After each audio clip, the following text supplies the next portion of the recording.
I know we mentioned before that the protists used to be one kingdom. Now they're getting separated into many kingdoms. There's a lot of work that's still being done in this area. There's whole huge conferences of people around the world getting together to sort this out. So just to know that. The reason why is because there's so much diversity in a few of the major just like physiology and anatomy of this group, is that most of them are unicellular meaning one cell, but they can live in colonies. So unicellular cells that live like a multicellular organism but really aren't. And then some are multicellular. So just the like amount of cells they have and the way they live can be variant. Some are autotrophs, some are heterotrophs. Remember, autotroph means self-feeder. Some photosynthesize or undergo chemiosynthesis. And then some are heterotrophs where they have to get their food from somewhere other than their own cells. And then most of them reproduce asexually, but some do sexual reproduction. So, and these are just some of the categories where you're like, oh, there's a lot of variance within this group.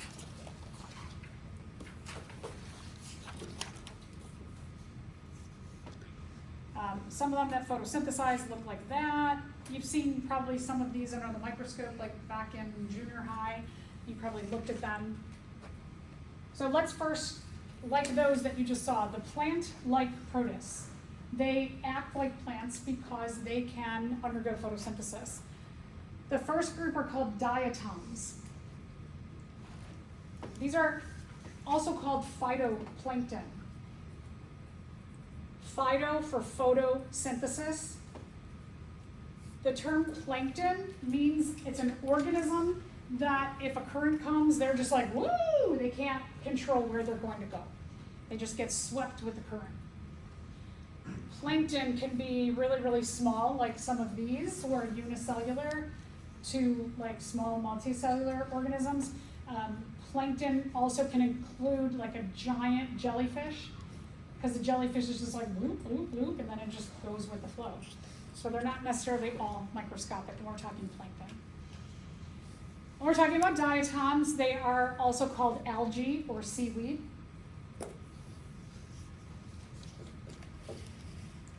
And the diatoms are quite beautiful. Diatoms have a silica shell.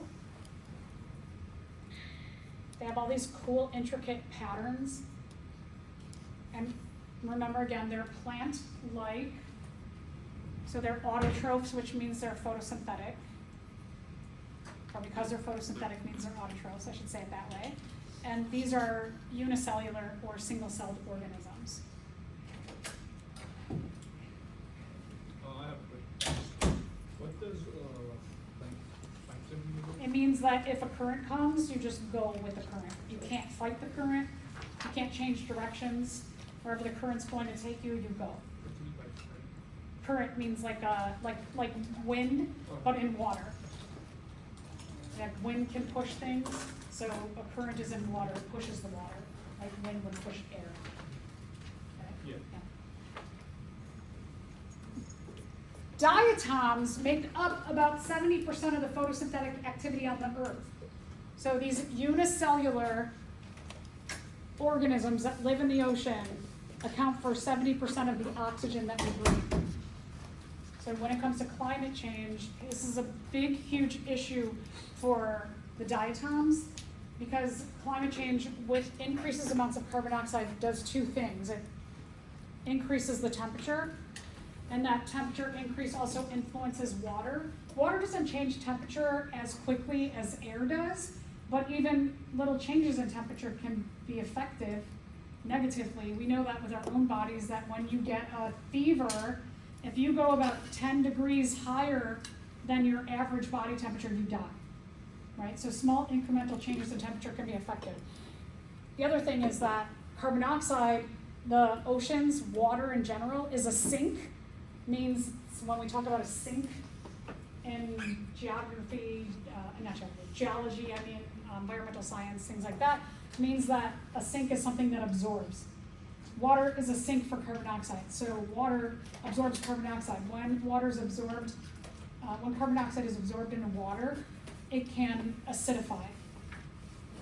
Little changes in acid or pH can also have an effect on organisms. So they are battling these incremental changes in temperature and pH also. And so if we think like, I don't care what happens in the oceans because it doesn't affect me, yeah, it does. 70% of the oxygen that you breathe.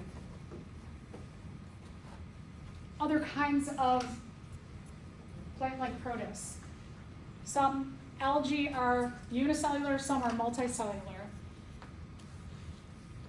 Again, these kinds of organisms, depending on their environment, algae are producers in those ecosystems. So just like all the plants in our land ecosystems, the algae will be the producers or autotrophs, the base of that trophic pyramid in those ecosystems.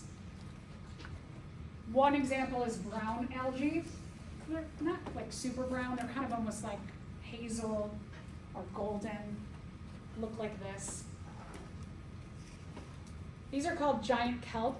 They're essentially like the trees of shoreline ecosystems that are a little bit colder in temperature. So if you go out to the west coast and you go offshore a little bit, you'll see these kelp forests, and you have these long, hundreds of meters long kelp strands where not only do they provide food for organisms, but also they provide hiding places, homes, jobs, all kinds of niches are found within these kelp forests as well. There's red algae too. Red algae are usually found on in warmer areas, warmer climates, like coral reef ecosystems.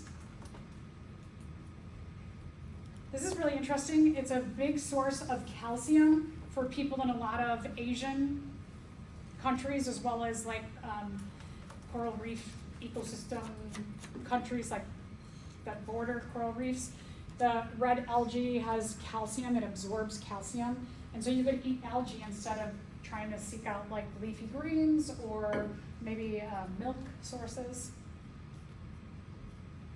So if you think like, I never had I don't eat red algae at all, you probably did. I mean, I hope you did, in that you brushed your teeth today. A lot of gooey substances like toothpaste or pudding, ice cream, a lot of beauty products. Probably didn't eat that today, but you may use it. Agar that we use for lab, all of those have carrageenan. If you look at the ingredients, that's red algae, comes from red algae. And then in freshwater ecosystems, there's green algae. So like if we walk out to our pond, we would see that kind of algae here.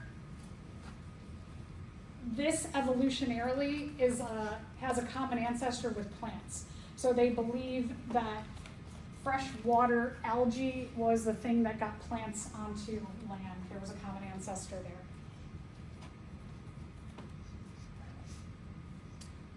The other thing about algae is algae can be used as an effective form of renewable energy called biofuel.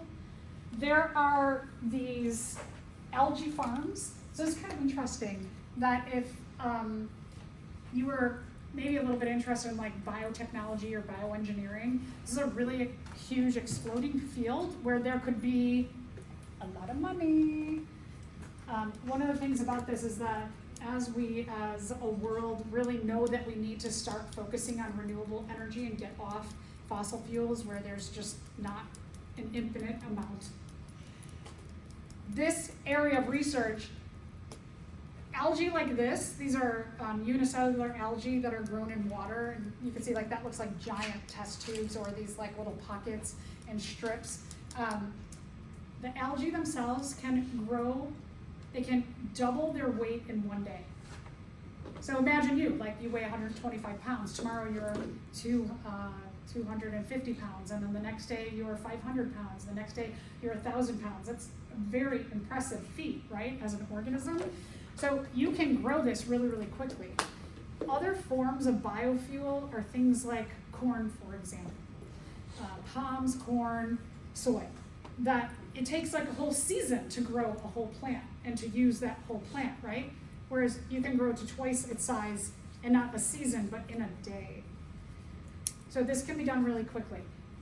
There are issues in terms of, I say there needs to be better technology developed because these farms, the amount of energy that's needed to run these farms, not only to just grow the plants, but also, the algae. There's a lot of energy that goes into making this like factory here. And the amount of energy that's needed to run and process this form of energy is more than what the energy that is given off or is yielded by these plants, but it's not that far apart. So if you could figure out how to make your factory more efficient and get a higher amount of energy out of your biofuel than is needed to run the farm, you'll be super rich. But that's where we're at. We're like, it's really close, yeah. I think it's algae. Doesn't algae also help with like lowering CO2 emissions and stuff? Yeah, like because that? it's a photosynthesizer also, right. When I used to live in New York, they actually had just giant algae like displays in the street to help filter out the CO2. So they were starting to implement like big algae like benches. It was Yeah. really weird, but it was cool. Yeah, that's cool, yeah. Another way to extract the carbon dioxide in the atmosphere. You could do like a double thing here with the farm and also like mitigating climate change. Yeah, oh, that's interesting. Okay, and then another kind of algae is called dinoflagellates. They're really, really like, they're an old algae. That's why they have the dino in the name, like dinosaurs. This particular kind of algae, we hear stories about it usually in the summers in the Gulf of Mexico, that you have what are called, in Florida, Texas, you have red tides, that when the temperatures get higher in the Gulf of Mexico or other ocean areas, that their population explodes.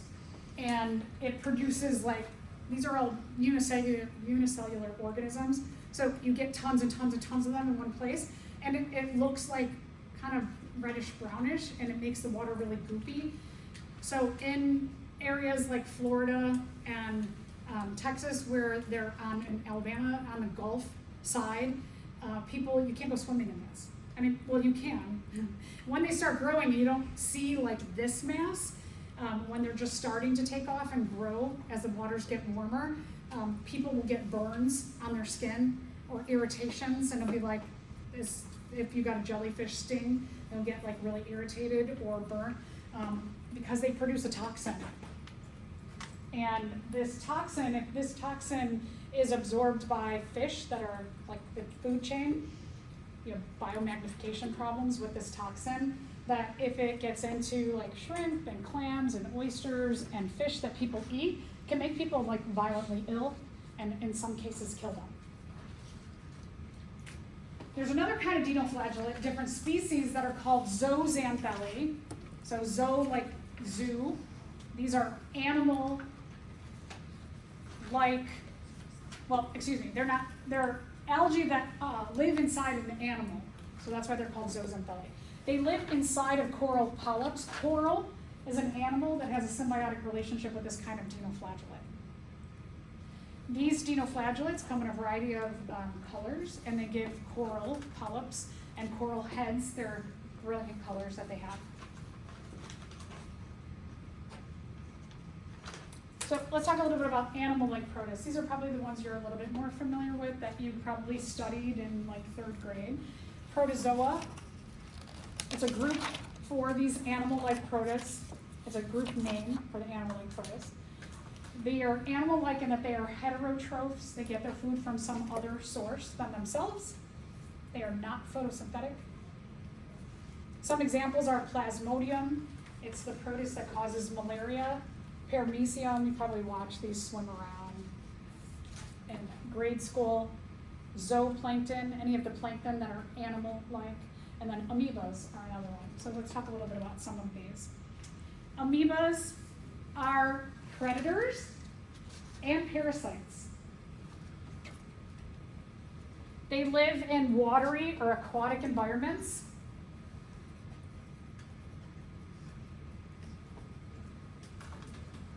They don't typically have a regular shape. They're kind of like jelly-like, and they move by like They make what are called pseudopods, and they change their pseudopods to pull them in directions. Pseudopod is like, translates to false foot. That they have these little extensions of false feet that come out, and then they like pull their bodies by moving their pseudopods. They also use their pseudopods to envelop other organisms. They go like this around something else, and then they take them inside their body. One of the first horror films that was made was called The Blob, and The Blob is like one of these, but human life size, and the blob would like go around, and that's where the idea for the blob came, was from amoebas. Some species of amoebas cause amoebic dysentery. If you go to a foreign country where they're saying don't drink the water, drink bottled water, it's because a parasite like this amoeba can be in the water system.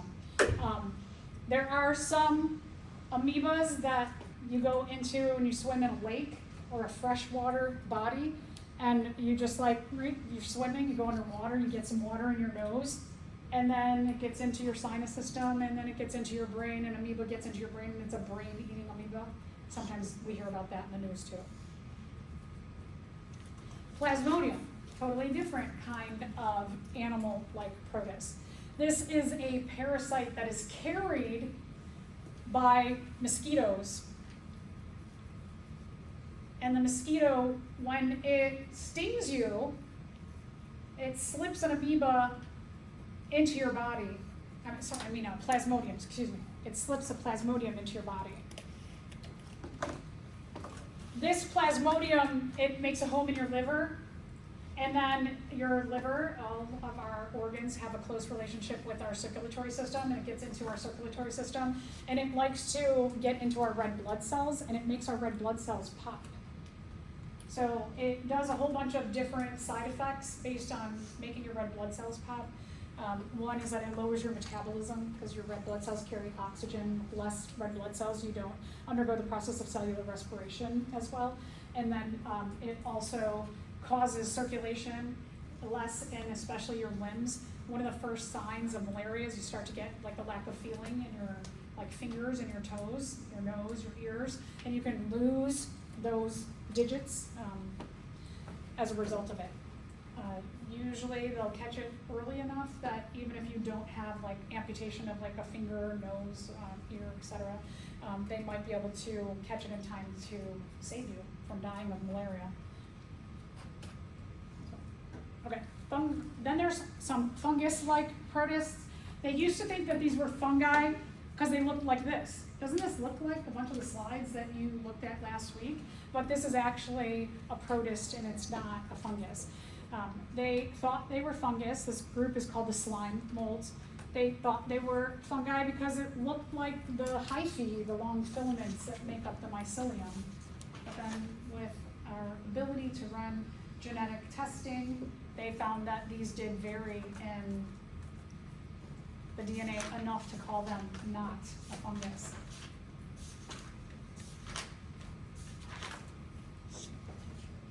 A couple of examples. Some are decomposers, some of these fungus-like protists. I know we often say like the decomposers are the bacteria and the fungi, but some of them are also protists. These particularly can have effects on food crops like potatoes, avocados, and vineyards, like grape farms. The great potato famine, which killed a lot of people in Ireland many, many years back, was because of a protist.